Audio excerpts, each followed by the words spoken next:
महाराष्ट्र में भी राजनीति हो रही है। दरअसल अनिल देशमुख के खिलाफ सीबीआई की जांच शुरू हो गई है। बड़ी जानकारी इस वक्त की, शिवसेना एमएलए के करीबी को ईडी ने गिरफ्तार भी कर लिया है। ताबड़तोड़ कार्रवाई की जा रही है। सहयोगी योगेश देशमुख को भी गिरफ्तार किया गया। महाराष्ट्र से इस वक्त की बड़ी जानकारी है। दरअसल मनी लॉन्ड्रिंग मामले में ईडी का बड़ा एक्शन देखने को मिला है और जानकारी तो खैर हम आपको दे रहे हैं कि किस तरीके से सीबीआई की जांच अब शुरू हो गई है अनिल देशमुख के खिलाफ। तो बिल्कुल ये बड़ी जानकारी हम आपको दे देते हैं क्योंकि महाराष्ट्र से लेकर ये बड़ी खबर आ रही है।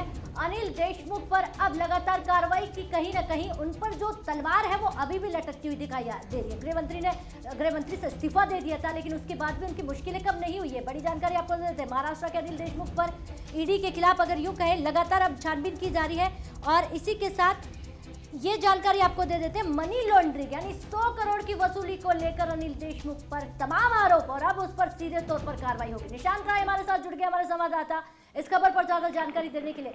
निशांत राय, अनिल देशमुख की मुश्किलें कम नहीं होती हुई नजर आ रही है। इस्तीफा दे दिया लेकिन उसके बाद भी कहीं ना कहीं उनकी मुश्किलें बढ़ती हुई नजर आ रही है। आगे क्या कुछ कार्रवाई? देखिए, सीधे तौर पर अनिल देशमुख की मुश्किलें बढ़ गई हैं। उनके खिलाफ जो है प्राथमिक जांच जो है वो दर्ज कर ली गई है और मुंबई सीबीआई की टीम पहुंच के उसने जांच भी शुरू कर दी है। दरअसल जिस तरीके से पूरा मामला निकलकर सामने आ रहा था, पहले एनसीपी काफी कॉन्फिडेंस में नजर आ रही थी। खुद शरद पवार कह रहे थे केवल ये झूठे आरोप हैं और इन आरोपों को जो परमवीर है उनको चूंकि मुंबई पुलिस कमिश्नर के पद से हटाया गया था, इसलिए उन्होंने इस तरीके के आरोप लगाए हैं। हालांकि सीबीआई को कोर्ट की तरफ से निर्देश जारी गए हैं कि भ्रष्टाचार और कदाचार के जो आरोप हैं उनकी प्रारंभिक जांच जो है वो 15 दिन के भीतर पूरी की जाए। हाईकोर्ट का अगर हम पन्ना पढ़ते हैं जो उसका हाईकोर्ट ने आदेश दिया था, उन्होंने कहा था कि ये मामला असाधारण और अभूतपूर्व है और इसमें स्वतंत्र जांच बेहद जरूरी है।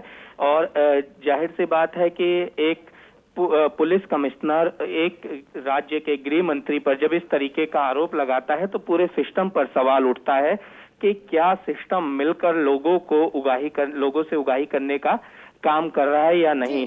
हालांकि अनिल देशमुख ने मंगलवार को अपने खिलाफ जो सीबीआई जांच है इसको सुप्रीम कोर्ट में चुनौती दी है और महाराष्ट्र सरकार ने भी एक याचिका दाखिल की है मुंबई हाई कोर्ट में इस आदेश का विरोध के तर्ज पर। बिल्कुल निशांत, अब इस पर कहीं ना कहीं पॉलिटिक्स भी हम देख रहे हैं महाराष्ट्र के अंदर, क्योंकि बीजेपी सीधा कटाक्ष कर रही है कि उद्धव ठाकरे आखिर क्यों चुप हैं। हालांकि त्रिकोणीय सरकार है महाराष्ट्र के अंदर, लेकिन बीजेपी पूरा कटाक्ष करते हुए नजर आई है। उसके बारे में भी थोड़ा जानकारी दीजिएगा दर्शकों।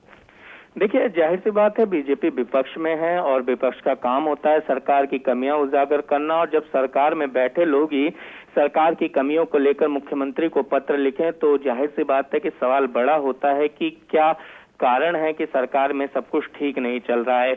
और जब सरकार के दूसरे नंबर के मंत्री यानी कि गृह मंत्री को इस्तीफा देना पड़ जाए तो आप समझ लीजिए कि गठबंधन की सरकार में सब बेहतर नहीं है।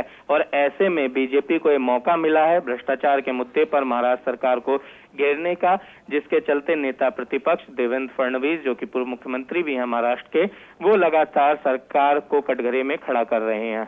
खबरों से अपडेट रहने के लिए JQ24/7 न्यूज के YouTube चैनल को आज ही सब्सक्राइब करें और हमारे Facebook पेज को भी अभी फॉलो करें।